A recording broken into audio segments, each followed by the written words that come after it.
Hello everyone, I'm here with Bruce Kulick, one of my favorite guitar players, and as a person is one of my favorite, my favorite Kiss member, okay, or ex-Kiss member, whatever you call it, okay, because he's the nicest guy one of the nicest guys that I've ever met.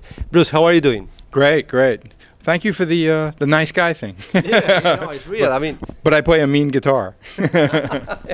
Tell us about your current activities. There's anything coming up, any new album? Well, here we are in 2015. It's almost half over. It's crazy, And it's another year where I'm on the road with Grand Funk. We'll probably do about 40 dates again. It's only in North America, actually, so I'm very sorry for anybody in outside of the country, or sometimes we go to Canada, okay, but for whatever reason the band doesn't really travel overseas like I have, for my career. But it's a terrific group, and we usually fly out just about every weekend, which keeps me really busy, and it makes it a little hard for me to do other things. But this year I was able to go to Australia for a couple of weeks and do some dates there, and a Kiss Expo outside of Melbourne. But there is some new, things going on that I wanted to share with everybody. Well, first of all, I was finally able to, 5 years ago, I put out BK3, which was my third solo record, okay? Featured Gene Simmons, his son Nick, Eric Singer, Steve Lukather, Tobias Sammet, from Germany, John Corabi, my dear friend from the Union Band, of course, who would go to South America. Yeah, so I finally put this out in April, and there it is. It's brand new. Yeah, it's brand new. Sadly, because I know your TV show is South America, and it restricts me from mailing things there, unfortunately, because just some of the countries, the post office is not good. Yeah. Although there's ways to do it, like kind of, delivery confirmation and everything, but it gets very expensive, Yeah. But it's a full, nice sleeve, and it sounds great sonically for a, nice. for vinyl record. I'm very proud of it. Sweet. And, the music still, to me, even though it's 5 years ago, it still means something, and I'm very proud of it. So this is something to remind people that I had that record out, because it's funny how all the time I find people are discovering, they followed my Kiss years very passionately, and I appreciate that.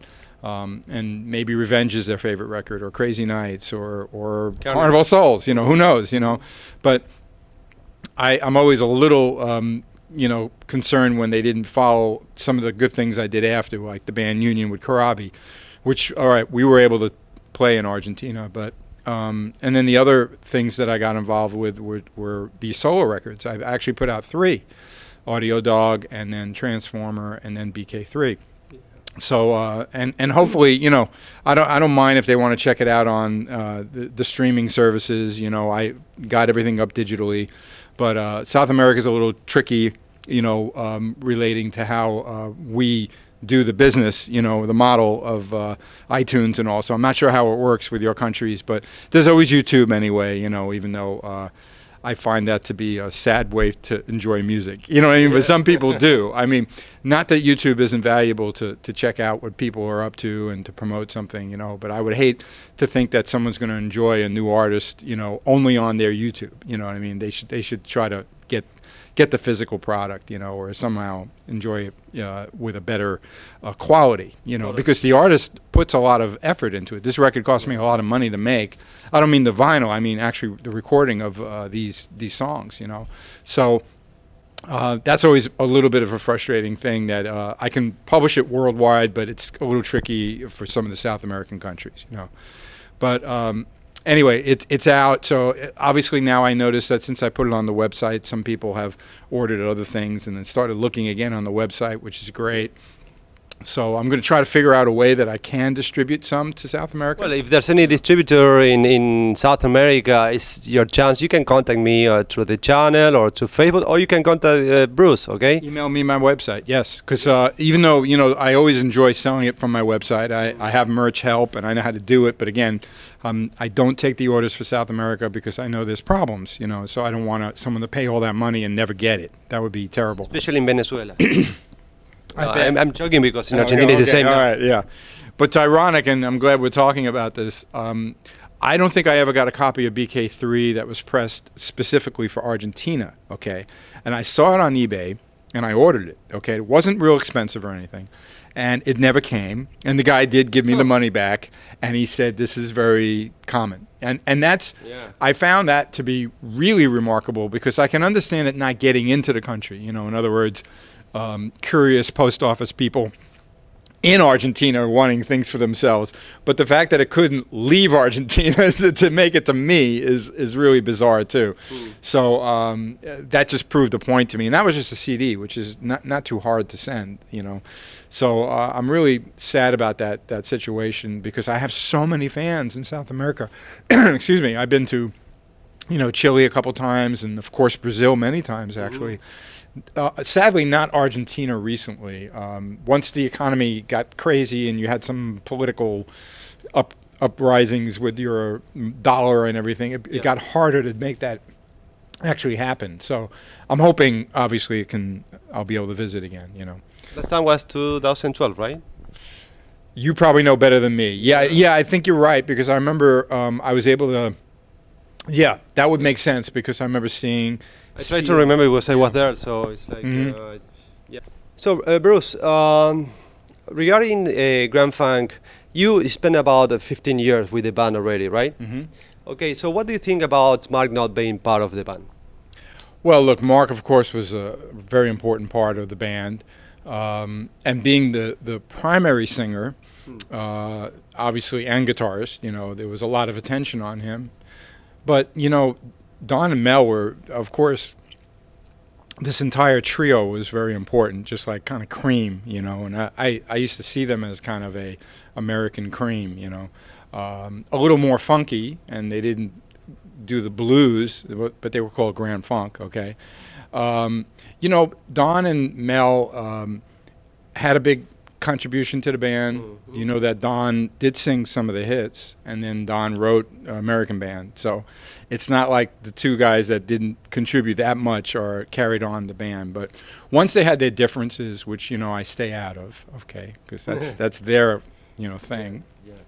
And Mark wanted to do his own thing, and it was up to Don and Mel to say, okay, what do we do now? And then once they found Max, who's this terrific singer, Max Gronenthal, or Max Carl is his professional name, and he played in 38 Special.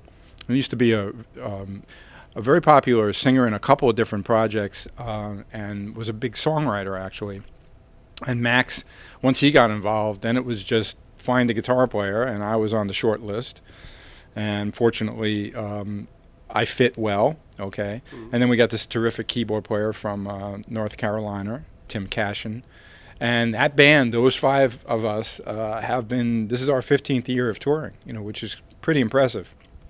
And I have to say that I have worked with Mark at the Rock and Roll Fantasy Camp.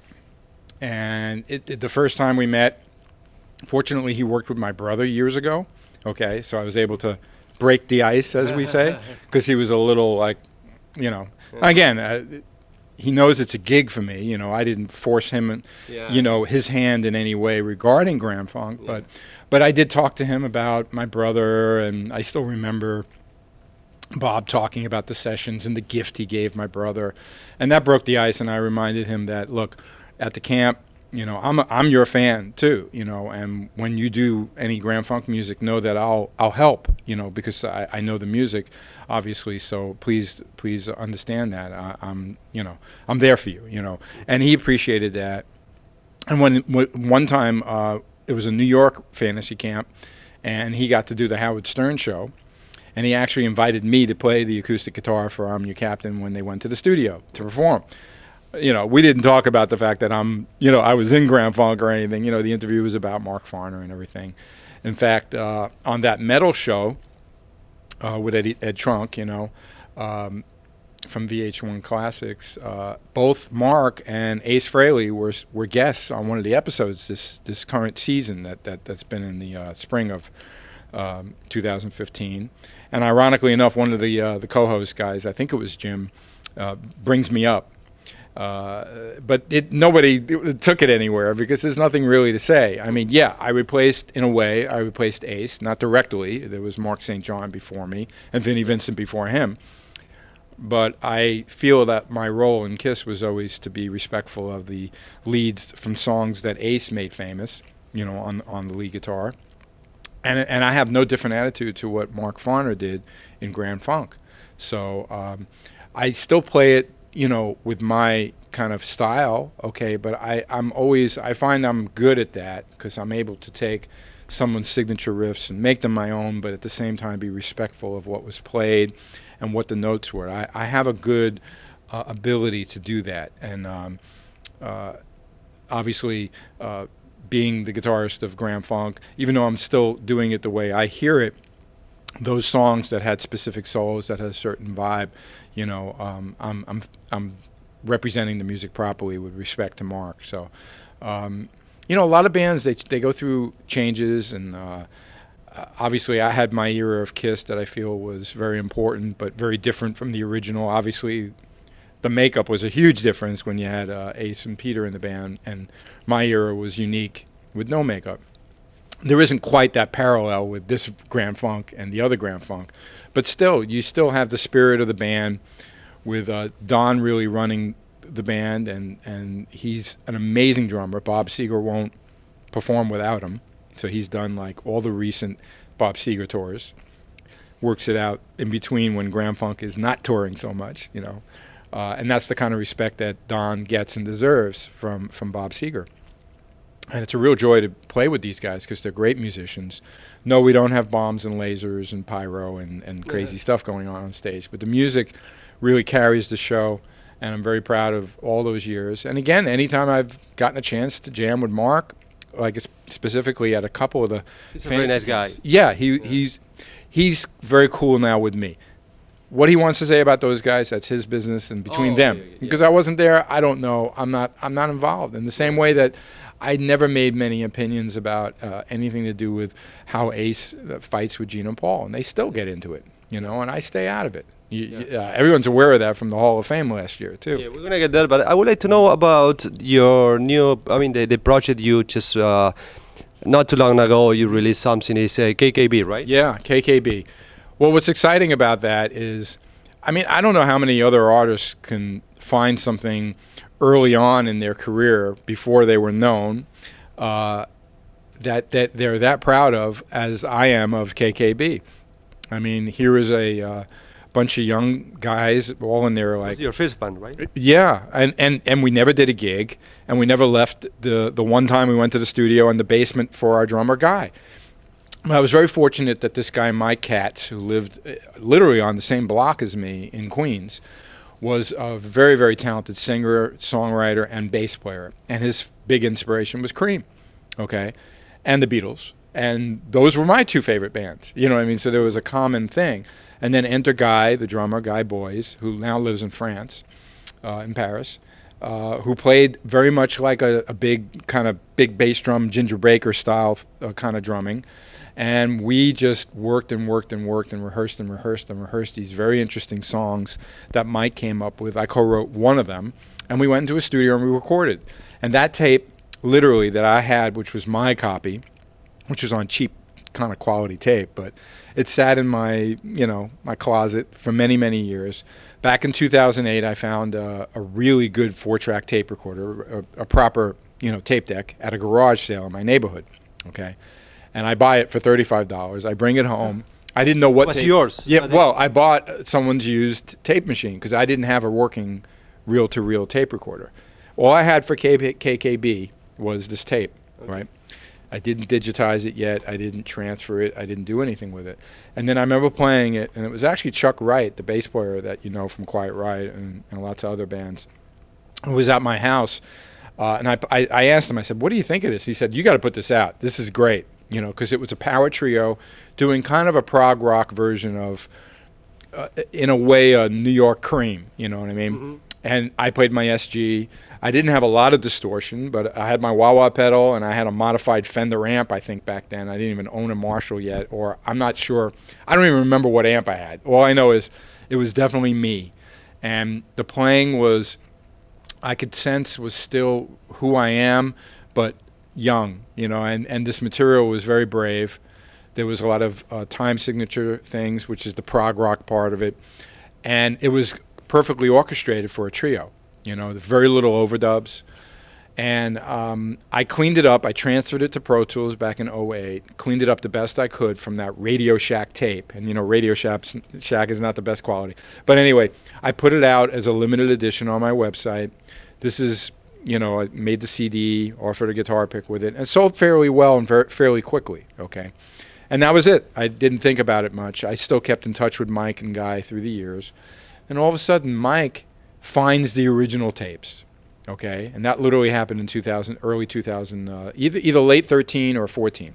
And I'm like, okay, now we can actually revisit these songs, clean them up even better, because there was a 4-track recording. But we'd have much more flexibility with the mixes, and the quality that he found was way better than what I put out prior. Okay, not that it was bad, but it was better. It was better, okay, because it was the original tapes, and it was a better quality tape, okay. But I said, I already put this out. The only way this makes any sense to revisit is if we can come up with a new song as well, okay. And that was a challenge, but I remember I was writing different things at the time. I'm always trying to stay creative. In fact, I'm here at MI in Hollywood with you, and the drummer who helped me on this idea I had for a song is actually the head of the drum department here, my buddy Stuart. And I remember Mike, when I played him that song, because I wanted to just jam some ideas with Stuart, because it's fun to play with a drummer, of course. I remember him reacting really positively, and I gave him everything I had that I fooled around with that idea. I gave it to Mike, who lives in New York, and eventually he created a song, made a demo, and that became what we overdubbed on. I did my guitar work in L.A., Mike in New York, and Guy in France, okay, doing the drums, which was, you couldn't do that many years ago, but no. you can obviously do that now. I do sessions for people around the world, just send me the files, I'll go to the studio. I don't like recording in my bedroom, to be honest, or my living room, as many people do, because I still like to blast the Marshall amp and crank it up with a microphone and the whole thing, and be with a real engineer and a producer, So with the same producer that helped me on BK3, and a guy that engineered a lot of BK3, this guy Brian and Jeremy, off we did to cutting Got to Get Back, which was the new song, okay? And I'm calling the album Got to Get Back, and that's the single from it, okay? It's still only 7 songs, but I was able to add a string quartet that came out brilliantly. Jeremy does strings as well as being a talented songwriter-producer, and on the ballad Someday. So the album got an upgrade. All the songs got a fresh shine to it, I'd like to say, because the mixes, and we were able to put the effect that Mike always wanted on his voice, but we couldn't do back in 1974, okay? Late last year, I did put out a YouTube just explaining it's coming in 2015, and of course June was the release, both physical and digital. It's everywhere. I did put featuring Bruce Kulick on the single because I hadn't put out anything really new song-wise in a while. BK3, when I put it on iTunes last year, I did put a bonus track on it in 2014. But people my fans like the physical product, But then again, by getting it on iTunes, it goes to Spotify, Pandora, it goes everywhere, to all your streaming services. Because I want people to, if they want to see what Bruce is doing and put my name in, something comes up. And I'm proud of this. I wouldn't be talking about something that's over 40 years old if I didn't believe in the music. And it was a lot of work putting it together, actually, and with everybody being in a different place, But I'm really pleased with everything. And and like I always say, even about that band Union I had with John, even though we didn't make it big, I really stand by those CDs we did. And KKB is just something that, as much as we never got to do a gig and never even took a band photo, the artwork is all just whatever we can find from the 70s of us and put together so you can get that vibe in a time capsule of what did I look like back then, what was the spirit of some younger, right? Yeah, a lot younger, But there was a certain, that's the beauty of what I hear in the music. We were just thrilled to be creating and playing music. We didn't have to think about, all right, when do I post this on Facebook? Or do I, how can I best promote this, or like, can we make any money from it? When I was 20, I'm not thinking about any of that. I'm just the guitar and the music. It was total dedication, because you're not old enough to understand the business, to be in the business, to deal with all the business things, And of course, through the years of my career, I learned about the business, from Meatloaf, which made it easier for me to be in Kiss, to Michael Bolton and Blackjack and having my own band with him, which really did also help me to be in a band like Kiss. So you see what I'm saying, right?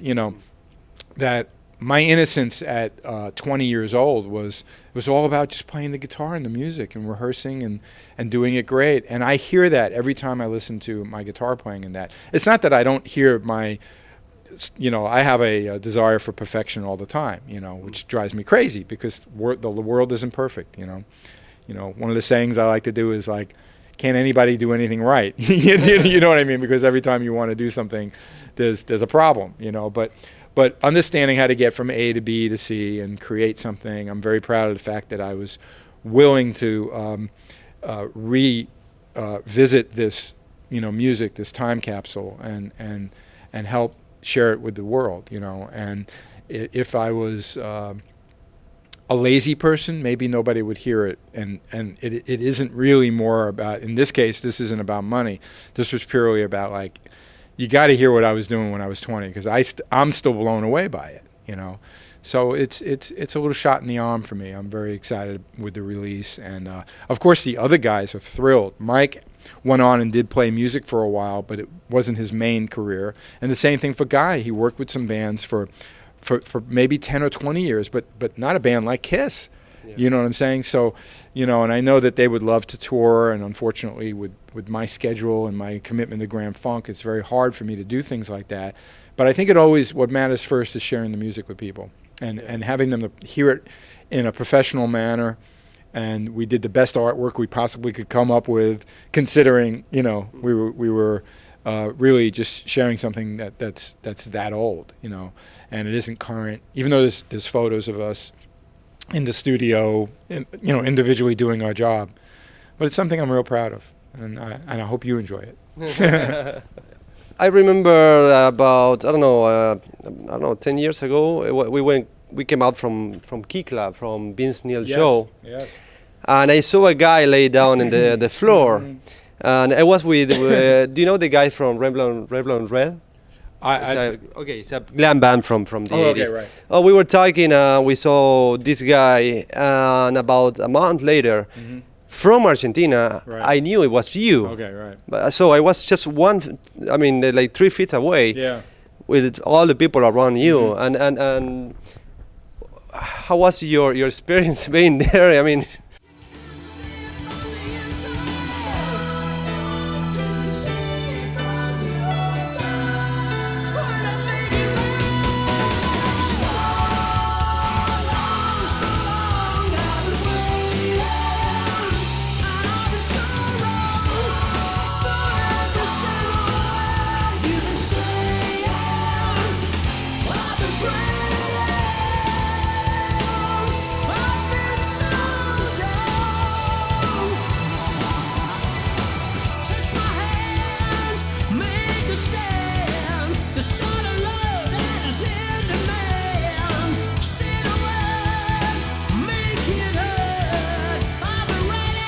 The